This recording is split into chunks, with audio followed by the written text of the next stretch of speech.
Good morning guys, time check is 9:32 a.m. Nagbe-blurred.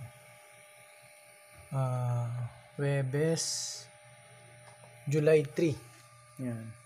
Update po tayo sa solar charge natin. Kung nag-charge pa rin, makulimlim sa labas at umulan at may parating atang bagyo, kaya tingnan natin kung pwede pa rin siya mag-charge kahit na makulimlim, pero pwede pa naman.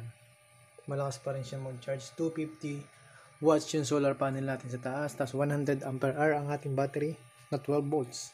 Ang kina-charge niya ay power bank na ilang watts, ilang kon ba to?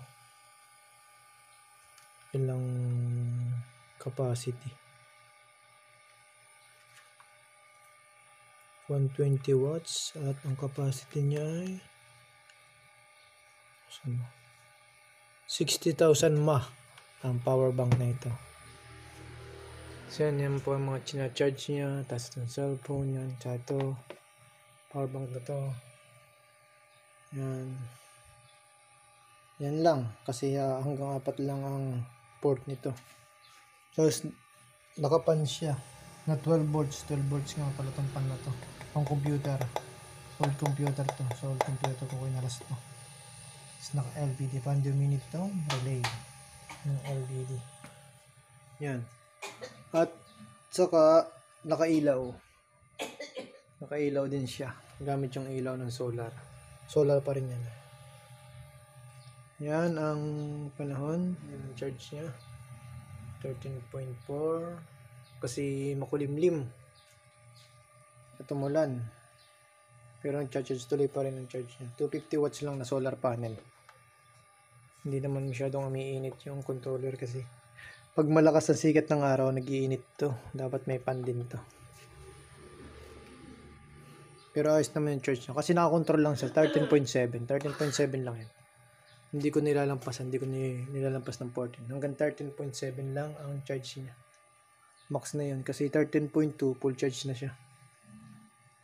At i-update ko kayo sa battery. Papakita ko muna yung battery na ito. Ito nga pala yung battery niya, lead acid battery. Yan. Pwede pa magdagdag dito ng battery sa kabila kasi kasya pa naman. Para maging 200 ampere hour na. Upgrade na lang din ng solar kung magdadagdag tayo ng battery. Sakto lang to sa solar panel, yung 100 ampere hour na battery at 250 watts na solar panel. Pag ganito makulimlim. Sakto lang guys, yan. Guys, charge po lahat yan. Mabigat tong i-charge. Ito, full charge nito. Full charge na yan. Kasi kung may bagyo, kailangan din natin ng backup. Kasi hindi natin masabi kung magkakakurente, pwedeng mag-burn out. Masirang poste yan. At least meron tayong backup na solar. Hanggang dito na lang guys. Thanks for watching. God bless always.